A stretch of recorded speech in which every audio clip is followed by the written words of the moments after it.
Tom Maxwell from the band Hellyeah, and you're watching MPJ.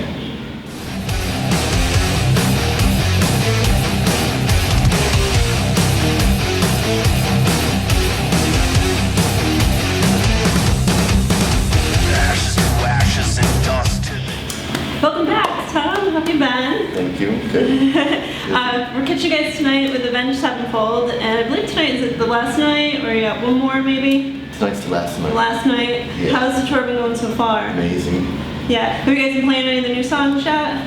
Yeah, we're playing. Up until a couple nights ago, we were playing 3 new songs actually, but since then we've been. We cut it down just to 2, mainly because the record's not out yet, right? And until it does come out and people get a little bit more familiar, I mean, Cross the Bear and Sangre are already out there, right? And some live versions of Demons, but until it comes out, it's just pulling something that somebody already knows. Right. Speaking of that, though, I don't know if you're aware of this. If you guys pre-order the album through Amazon, they actually give you Demons too now. All right. So when you pre-order it, you pay for the 3 songs, and then they charge you the rest when the album comes out. Very cool. So Amazon. Yeah. And the new album, Blood for Blood, comes out June 10th. Actually got to hear it. It's pretty sick. You heard the whole album? Yep. Yeah, I got to hear it. There's a lot of really heavy tunes on it, and there's some more catchier things too. So it's a lot of emotional journeys going on there. Yeah. Some of those songs, since you've already heard it, but songs like Moth and Hush and Black December are a little bit different from what we've always done, but it's something I've always wanted to do from the very beginning, of the band, and when it came time to write this record and knowing that it pretty much fell into my lap musically, that's kind of it was my ticket to do that. So, and it was good because I think it's the most transparent, honest album, and Chad really let himself go on this one. We pulled away from a lot of stuff that we've been pigeonholed into for the past 4 years, Yeah. Styles. Well, you gotta do it for yourself. Yeah, I feel. And it's not that it strays that far from the other stuff. You can still recognize that it's Hellyeah, but it's not different. Yeah, it's different. That's kind of like what our producer said. It's it sounds like Hellyeah, but it kind of doesn't at the same time because we, veered away. I really wanted to veer away from the whole Southern party metal band stamp that's been put on us. I don't have any. History into that. It was fun to play those songs, and I guess we were just kind of balls out crazy and just doing whatever. But I really wanted to focus in on just getting a little bit more organic and be more honest, and not be something that fans might expect or what management or whoever might expect the band to put this music out. I really wanted to just give them something to shut the haters up and give the new, all the other fans something new to grab onto, because I feel like it's an evolution. It's just growth for us. Right. And speaking of evolution, and that happens with change, and you guys let go of Bob and Greg, and now you have Kyle. Kyle recorded with you guys? No. When all that went down with Greg, we kind of just went in as a 3-piece with the record and didn't want to focus on getting new members right then. I just wanted to concentrate on just the album. That was already enough burden. And then when it was done, I kind of knew, right at the tail end of recording, I knew who I wanted to play bass, and I knew who I wanted to play guitar, and I knew that I wanted to get guys that were awesome and were fierce players and also just really good guys and didn't have, drama. Yeah. And they both bring that, Brady's from out in Vegas, and I met him through Vinny, and he's a fantastic guitar player. I think he's a great addition, and he brings a lot of talent to the band, and same with Kyle. I mean, his reputation precedes him. He's from Blood Simple and Monstro. He's a beast player, and he comes from a very strong bloodline of awesome musicians. Yeah, no, he's a lot of fun to watch to play too. So He's fun great. To see. He's a show. He owns the stage, so. Definitely. Yeah. So that'll be cool. And then the other gentleman that's playing guitar with you guys, Christian Brady. We call him Brady. Brady? Yeah. I don't know too much. I saw a couple of his bands and looked at some of the videos. Well, see, that's the thing. That's what I liked about it. You know, he's an unknown. He's never been on like the world stage before. He's just kind of, you know, been in bands out in Vegas and, you know, done that whole circuit. Yeah. But he's super badass, and he can sing his ass off, and he's just another guy too that just you know is just really humble and great dude, and he's not jaded yet, you know. So seeing through unjaded eyes is pretty refreshing. Yeah. That's really cool. So when you wrote it, did you write it with the intent of having two guitar players then, or? Did I write it with having two guitar players in mind? Yes. I'm sorry. Well, there's a lot going on that record. For me to have pulled it off as a 4-piece as a single guitar player, it would have been really, really difficult. Right. I mean, because there's just so much going on. There's just all these different rhythm tracks going on, and then there's all these overdubs of other guitar parts underneath of it, and all these atmospheric things that I was doing, and I really needed another guitar player. Yeah. I mean, like with the last record, there were some shows that we had to do because Greg couldn't, you know, perform, and I had to go out by myself, and I had to instantaneously figure out 2 guitar player parts for one night, you know what I mean? So I kind of just would do my thing and then play whatever parts that he would do as lead-ins, and then cover his solos. Yeah.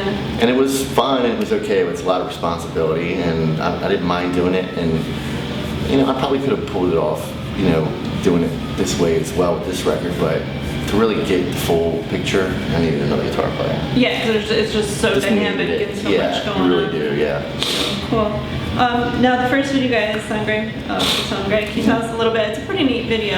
Yeah. I mean, it's kind of like that was the first song that we wrote for the record. It was kind of like just kind of, you know, get your feet wet, kind of a riff, you know, just kind of, you know, it's not real complicated and it's not real undercomplicated either. It's just a good hook, and you know, I think the vocals that Chad did for it, you know, the whole eye for an eye, blood for blood thing, you know, that's kind of like what we're coming at you with this time, and he, you know, the whole video it's just stripped down. It's nothing fancy. It was just kind of very dark video. You know, we didn't want to. You know, we did 2 videos in one day, and the other video for the next single, Moth, is the one that has massive kick-ass production on it. And so this one was just like, well, let's just, you know, let's steer all the cool stuff for this one, and then make this one as simplistic as possible. That's like your introduction. Kind of, yeah. You know, I mean, I think the most dramatic thing in there is Chad's bloody eyeballs. So they actually drew the blood in his eyes. Oh, in his eyes. Oh, it looks like it probably stung. He wasn't happy. But it was his idea, so suck it up. Yeah.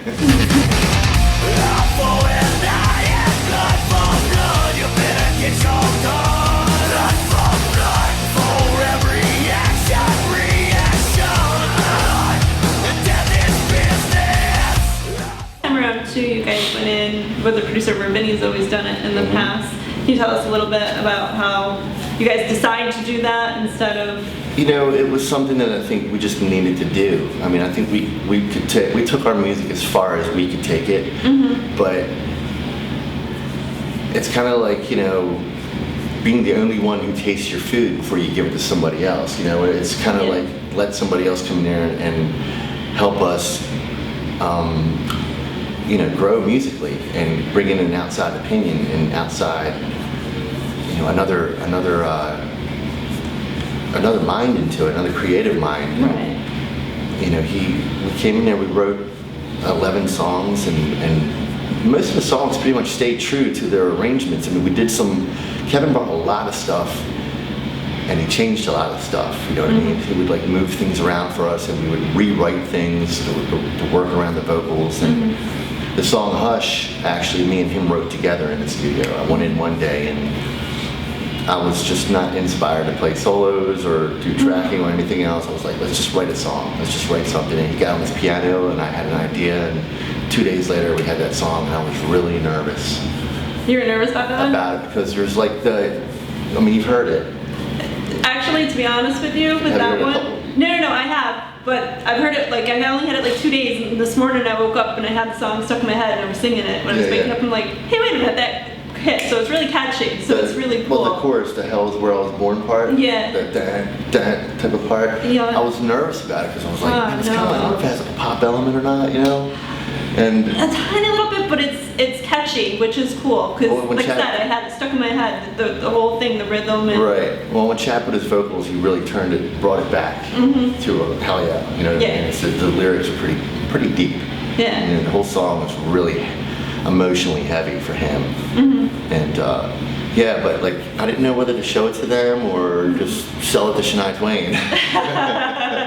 I mean, even though it would probably be her darkest song she ever did in her life, but that's what he brought. He brought in, he like inspires, you know, he inspired me, inspired Vinny, inspired Chad, and he was amused, you know, he was just really touched, and he was a magician at what he did. He's a wizard in the studio, and you know, we found, you know, our way with him, and we'll never use another producer. We're not gonna, I mean, it was awesome for Vinny to just kind of step back and just play drums. He's playing his ass off in this album. Oh yeah, like is it Say When? Yeah, that one's it's ridiculous. Yeah, wait till you guys hear it, it's just nuts. Yeah, he actually wrote that drum part before any music was on it. He's just like, write something on top of this, and I'm like, fucking what? Yeah, I was wondering that. If that really, song was written. Well, it's something that you would expect from him back in like an old Pantera day. Yeah, you know, totally. Shit, you know, just madness, you know, just insane, and it turned out to be probably the heaviest song we've ever tracked. Sweet, it's yeah, really, I would agree, because it is. It's super heavy. But I like because it's dynamic too, like the time changes that go on in it, and it's a lot going on. The second half of it kind of changes directions and takes you to a different, darker place, and real heavy, droning type of thing. Yeah, it seemed like it's very technical though too. Yeah, cool. it is.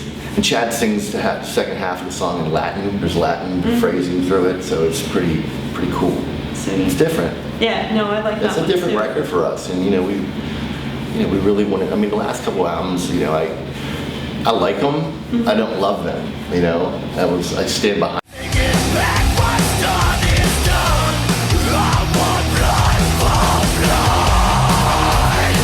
I just think, you know, this whole experience, the good and the bad, and the outcome has been a very liberating thing for all three of us, and we fell back in love with music that we make together. Yeah, and hopefully they'll find their way too, because obviously everyone has they're supposed to. There's no bad blood or nothing like that. I mean, it was meant to be. I think, you know, like Chad always says, people reprioritize their lives every day, and you know, some paths aren't the ones that I want to go down, and I can't stop them from the paths that they want to go down. Right. So best of luck to them.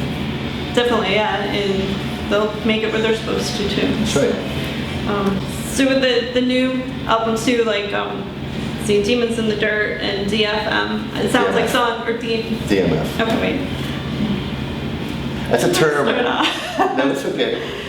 I'm getting there with it. It's new, but both of those songs to me, they seem very heavy and would definitely get the crowd going and sound like they'll be really good ones live. And you said you did do Demons in the Dirt live. Yeah, we did. I mean, we do actually. When on our headlining dates, we do Demons. I mean, you know, with 4 records now, you have to kind of pick. I mean, we have a good like 3 or 4 from the first record. Then we do a couple off the second record, and like 1 song or 3 songs off the last record, and then you know, I want to do the whole new album. That's what I want to do. Like by a year from now or whatever, once the record's out and has, you know, sunk into people, I want to do the whole set, the fucking whole new album front to back, and then bring in other tracks from other records as the side dishes. You know what I mean? Yeah. And I think that would be cool. Somebody did that recently, didn't they? Where they did just like their new album. I can't think of who it was. I don't know. They did a tour with just that. A good band, I hope. I hope. I can't think of who it is, but if you guys know, leave your comments. Oh, I was going to ask you too. I see that you're doing guitar lessons. I do every once in a while. Yeah, do you do? Because it looked like you could do either in person or online, or can you tell the guys? Yeah, I mean, it's a site called Band Happy, and it's run by the drummer for Periphery. Okay. And he's partners with a couple people. They're from Maryland as well. And it's Matt, the drummer for Periphery, and it's pretty cool, man. You know, you kind of sign up. You have to sign up to take the lessons. It doesn't cost anything, but you do have to pay, obviously, for the lesson itself. And I'll just sit there and, you know, I'll work with people on whether they're technique or songwriting, or if they just want to chat about the industry. It's kind of like just whatever, you know, the student or whoever wants to have the session calls the shots pretty much. Sweet. I mean, I can't like teach a beginner the first song. I can't teach them South of Heaven from Slayer. It's not going to work. Yeah. You know, you need to start off with the basics of it. But most of the time, people, you know, they just kind of want to just chill and they want to learn your riffs and they just want to chat about, you know, most of them are just fans, just want to just have time with you and just talk and pick your brain. Well, yeah, because they're probably at home trying to figure it out and going, It can be difficult. I mean, it takes some patience because, you know, I always tell them, you know, it's good to have headphones so you can hear me, I can hear them, and have like some form of decent amp set up so I can hear and they can hear. I mean, theoretically, it's pretty cool. It's just, you know, the audio can be a little tricky sometimes. Yeah. But I don't have much time to do it on the road. No. Because I'm on tour, I'm like, you know, doing press. Yep. Or doing a show. Or sleeping. Right. On my days off, I don't want to do anything music. I don't even want to think about playing guitar. I just want to go do what I want to do, which is whatever I feel like. Right. You guys play so many days, and then the travel and everything. 3 shows, else. day off, 3 shows, day off, 3 shows, day off. You know, It's kind of, you don't want to stress Chad's vocals out too much. He's a little shot right now. Oh. Hope he can make it through tonight. Actually, I've never seen him cancel a show yet. No. Not once. No, I think they did with Mudvayne, but that was because he had bronchitis and the doctor told him to wait. Probably, yeah. But that's the only time. He probably bitched about it too. Probably. And then recently you guys did the Rise Above Festival. Yeah, that was nice. Sean from Seether decided you want to tell us a little? Yeah, that was great, man. I mean, I don't know how many people know Sean personally or not, or are a fan of Seether, but I love the band. I think they write really good songs. And Sean, you know, he suffered a loss some years back with his brother dying, and you know, that's the whole Rise Up song. It's pretty much a tribute to that. But you know, he put this festival together to raise awareness, and I think he raised like over $50,000-$60,000 for that show, on that show alone, and people came out, and it was awesome, man. It was one of the most fun shows that we've been a part of in a long time. Cool. Yeah, it was it's a really good cause, because you know, it's sad that things can't be prevented, and you never know what's ticking inside somebody's head. You know, they can look really happy on the outside, but inside can be. It's funny because I saw this painting the other day, and it showed the clothes we really wear was the name of it, and it showed a person getting out of bed. It was just a black mass, and then he put on the color of skin and the suit of a regular, normal person, but underneath all that was just this black, dark cloud of just sadness, and that's, you know, kind of. It spoke volumes. Yeah. You know, and you never know, and so it's, you know, just try to love everybody as much as you can. Yeah, you just don't know. So, let's see, the album cover. I want to talk a little about that. You guys brought in Paul Booth to help you guys with that. That was Chad's idea. You know, album covers and album titles are always the biggest pain in the ass, man. You know, 'cause you have everybody that's never on the same page. And I didn't really have any ideas for it, you know, and I really didn't want to deal with it. You know, I just got done, you know, recording with everybody. I mean, and Chad's really good about that kind of stuff with artwork and things. And it's got to be a striking image. It doesn't have to be, you know, controversial or anything like that, but he just went to Paul and said, Paul, this is the name of the record. Give us something that comes to your mind. This is it. You know, what do you?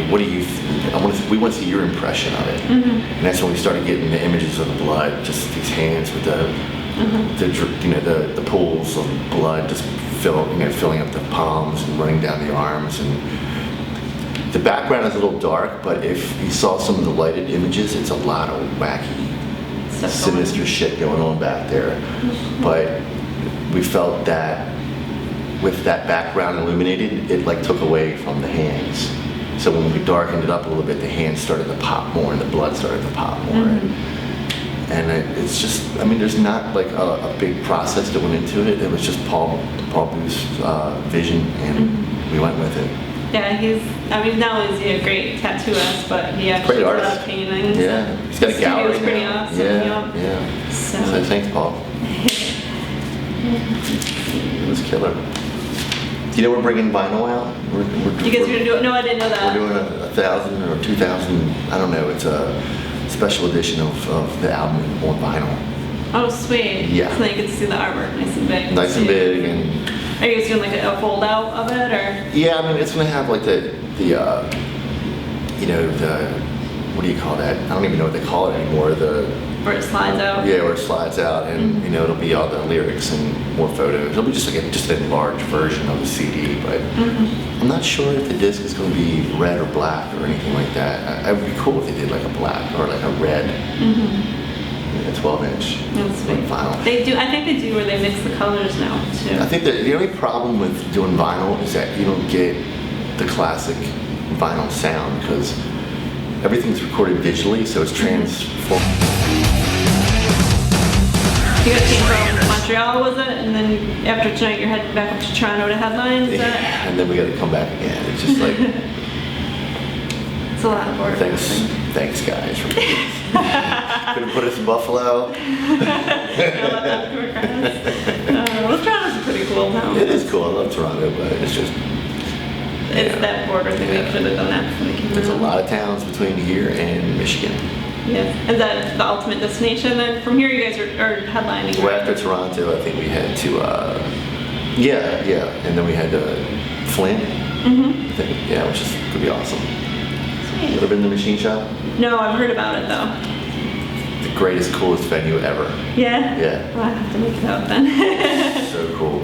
Sweet. And then once you guys do that, I think I saw like some European dates or something. You guys are doing some of the festivals? Yeah, or? well, we're taking like most of June off, and then we're going to be doing a bunch of fly dates, like just doing, flying into radio stuff around the country and some other, shows, and then we head out to Europe and hit Moscow first. It's our first time ever in Moscow. Oh, neat. Then doing like some of the festivals in Europe, and then doing some headlining shows in England and around, and then starting the 5-figure Volbeat tour. Yeah. Right after that. That's going to be a good tour. Yeah. All the bands on there are pretty cool. With the new one, Nothing More. I was trying to get a little bit of them and a little bit of feel. They seem like they're going to be a fun band to warm up to. Yeah, I actually heard their song. It's really different and really cool. It's nothing like I heard out there, which I really like in other bands. There's so many bands out there today that I can't tell the difference of who's who. Yeah, you think it's one band, you realize it's something completely different. So. Yeah. But that's what I like about the tour that's coming up with you guys, because each band is so different from each other. Different flavors. It's going to be a really cool show. Yeah, everybody seems pretty excited about it. It's getting a lot of press, and I think it's going to sell really, really well. Yeah, it's 5-figure Death Punch, Volbeat. Yeah, they're going to be Hellyeah. co-headlining. I don't know how that's going to work. Whether they're going to be doing like one band one night, one band the other night, and then we're direct support for that, and then the Nothing More band is opening the show. Sweet. And it's actually coming back through the area too, so you guys will make sure to come back out. It's September, I think. It starts in September, yep. Yep, so you guys have to keep an eye out for that too. Yep, it's going to be killer. Nice. Is there anything else that you think of that? June 10th, that's when the record comes out. Blood for Blood. That's right. And do yourself a favor and get it. I think you'll like it. Yeah, you will. So, thanks, Tom. My pleasure. It's always a pleasure seeing you. You too. Remember to always support your artists and buy their albums. That's right. This has been a video edition of Musician Photo Journal.